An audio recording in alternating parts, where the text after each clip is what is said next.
Hi, this is Anne from goodgirlsguide.co.uk. Today we're going to cover how to create a budget.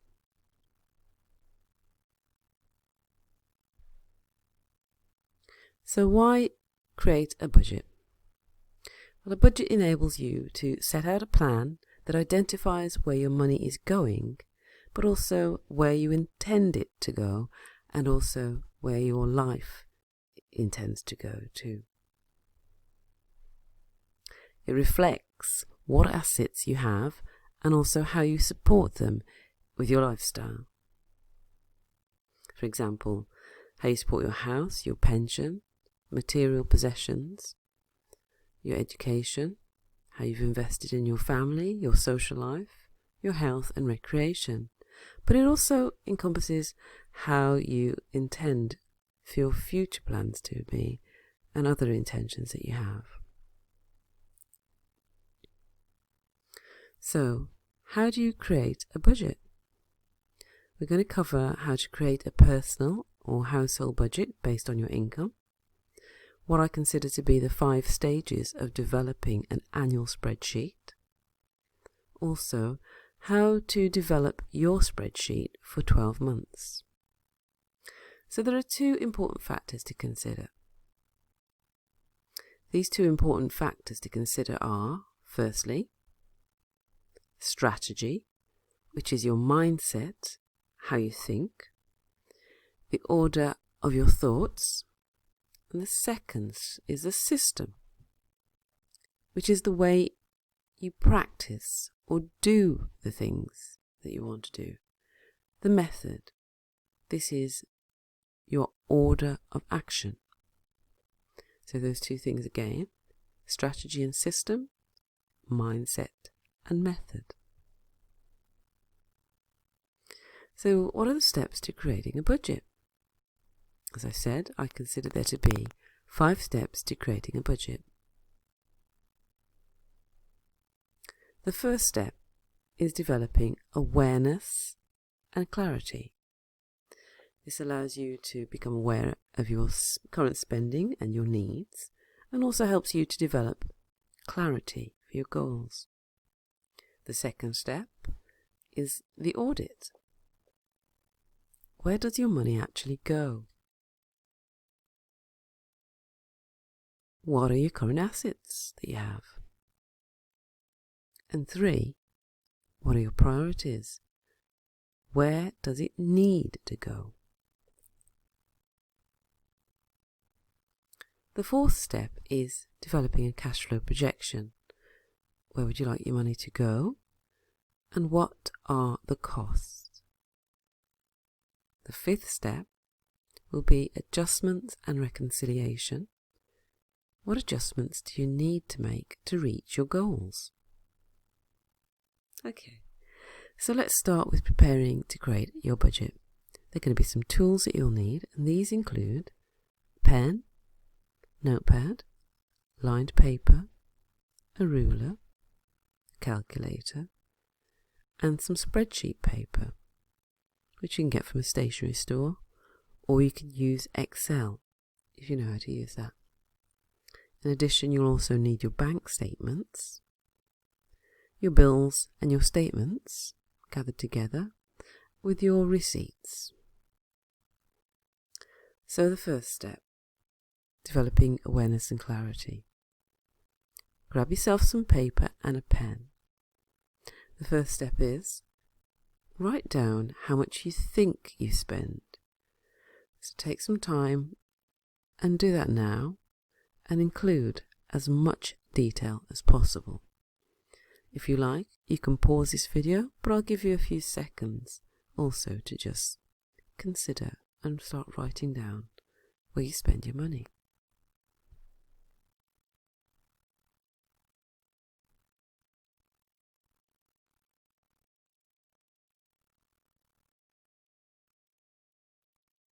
And as you're doing that, include bills that are regular, random bills, costs of living, food, costs of maintaining your home, your groceries, your toiletries, your personal expenses. Perhaps if you've got a family, you need to include those too. Recreation, education, travel, holidays, all those regular things and irregular things that you spend your money on.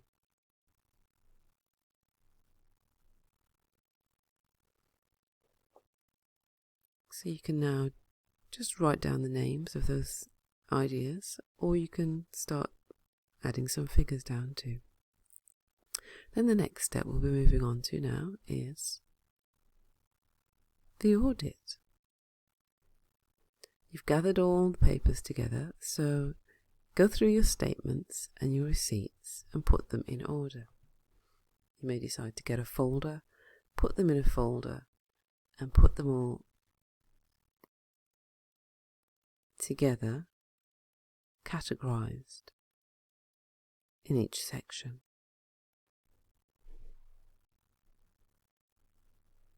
The next step would be asking some auditing questions. How and where do you spend it?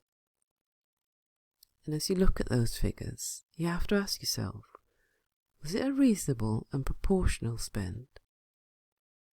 Did you use what you spent it on? Were those items sitting in your cupboards, under the stairs, in the spare room, on the shelves that you used? Did you make the most of them? Did you get your money's worth? Next question is there a plan or a schedule for what you spend your money on? So if you know that an occasion's coming up or a bill's coming up each month or the same month every year, do you plan for that? Do you schedule it in?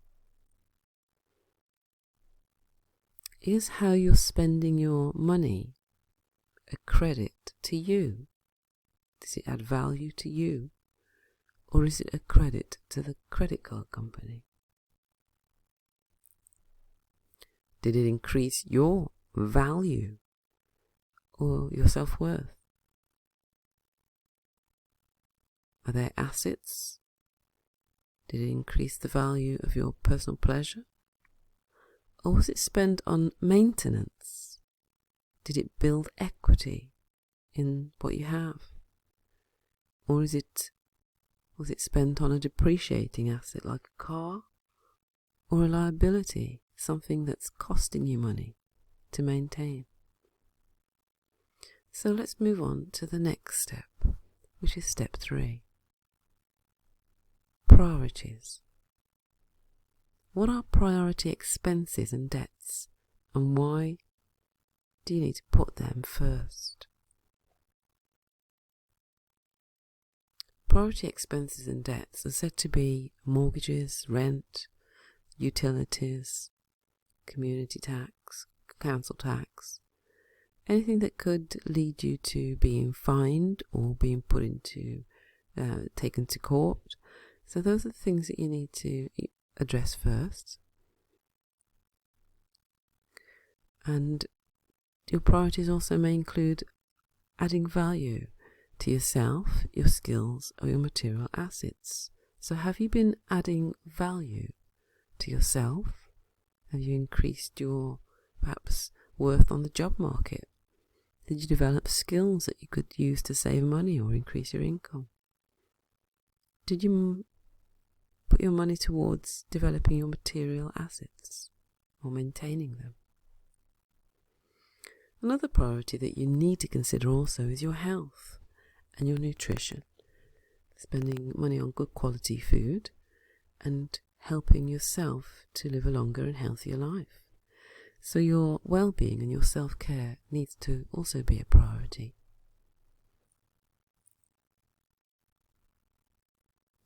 Do you value education? Does it build your confidence and enable you to make better choices or increase your choices? So that could be a priority for you too, and it should be. Insurances are also a priority, especially if perhaps you have a family or young children or a dependent, and if for instance, you have an incident or an accident, or there's an injury of some kind or a damage, how are you going to cover those costs in your cash flow or to replace that item. So, or person. So how are you insured against those risks? Another risk to consider is your investment risk ratio. Are you a person that likes to invest and let the asset grow over time, or are you a high risk, high return type person? So you have to consider what your investment risk ratio is and how much time you have in your life to help recover should your investments make a loss. And then also your priorities are time and labour saving. So if you can invest in something that saves you time and also saves you labour, but that you perhaps could better spend that time doing something else. So for instance, for some people there's no point in doing a job that someone else can do for less money than you earn in an hour. So if you're earning, say, £15 or £20 an hour, but the job could be covered by a teenager paying £3 or £5 an hour, that'd be great. Or if there's a job that's going to cost you more to do, if you perhaps perform it and damage something, say damage it yourself type of skills, then it might be better to invest your priority in getting someone else to do it and saving you time and labour. So let's move on to cash flow projection. Step 4.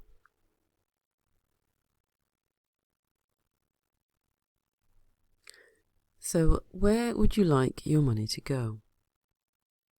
So when considering your cash flow projection, it's a good idea to consider lifestyle planning and your timeline, the timeline of your life. So perhaps if you're a 25-year-old and you're planning to have a family or get married, your cash flow projection may be different to someone who's at a later stage in their life. Perhaps they have children grown already, or perhaps if you're planning to have children, you should incorporate the idea of that into your cash flow so that you can plan for savings. You need to consider your immediate, short-term and long-term goals. Perhaps you also might find a vision board helpful, especially if you're perhaps a visual type of person. And also 2 budgets that you need to consider are the ideal budget and the actual budget. The actual budget is where you are now, and the ideal is when you've planned out your lifestyle and perhaps created a vision board, you go research how much it's going to cost you to have the kind of lifestyle that you want, and then identify where the gap is. So the gap might be that you have a vision to have a family and a house and a mortgage and live in a particular area. You need to find out how much is it going to cost you to afford that type of house, to furnish it, to live the lifestyle that you want to live with that kind of home. And where are you living now, and how much is the difference between the lifestyle you have and the lifestyle that you want? Can that be achieved by you starting to reduce your expenses and make some investments and savings? Can it be achieved by you reducing your expenses and investing in a skill or an education? Can it be that you need to invest in yourself, in your presentation, in your network, and allow yourself to work your way up to a lifestyle and a network that you need to achieve your goals? So look at the ideal and the actual budgets, find the gap, reduce the expenses and increase the income, and perhaps make some investments. So let's move on now to adjustments and reconciliation. Again, you need to reflect. Does your income fit your current and future lifestyle goals? Are you maximising your potential? Are there some skills that you have, some strengths that you need to develop or use? Have you got assets that are sitting on your shelves in your cupboards that you could be using to increase your income? So, how do you decrease your spending and increase your income? Perhaps you can do both. what is your current level also of stress and energy, and how will it affect your choices? Perhaps the lifestyle that you want or the job that you want might increase your stress level. You may not have enough time and energy to do the things that you want to do. Or perhaps a lifestyle change will reduce your stress level, increase your energy and the time. So the time that you have to spend on the things that you want to do, that you find more pleasurable, with the people that you want to spend more time with. So how will increasing your income and reducing your spending affect your future lifestyle? How can you adapt your mindset to meet your goals? Is it time? Scheduling?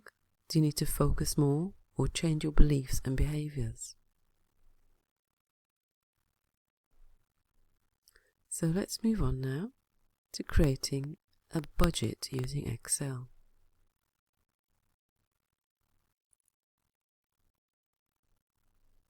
Grab a sheet of paper, list your monthly income at the top of the page, including all sources of income.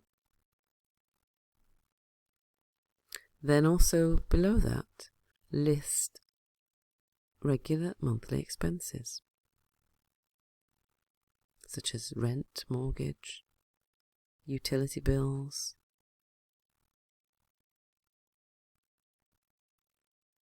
transport costs, clothing, hair, toiletries, education, books.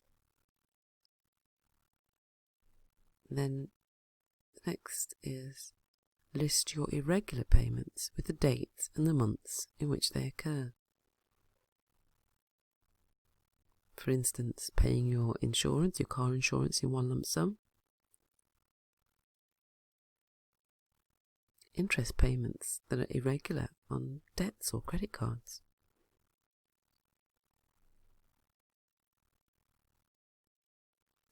And then use your bank statements to get a more accurate figure. This will allow you to go over the past expenses, and you can calculate those and add them in to your budget.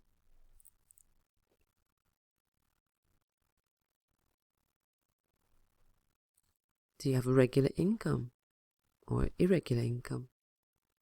A lot of people who are working on 0-hour contracts have irregular income.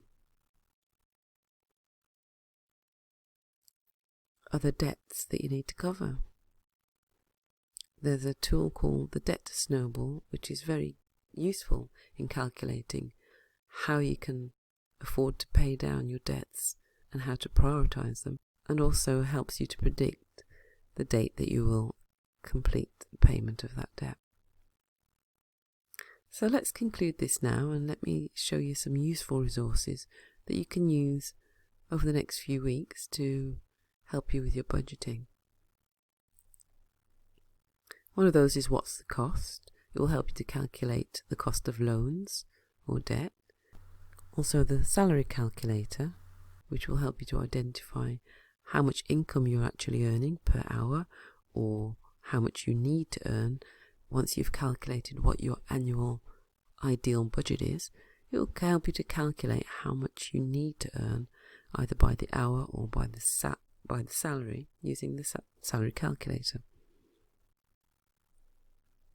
Vertex is very good for resources for planning and printouts.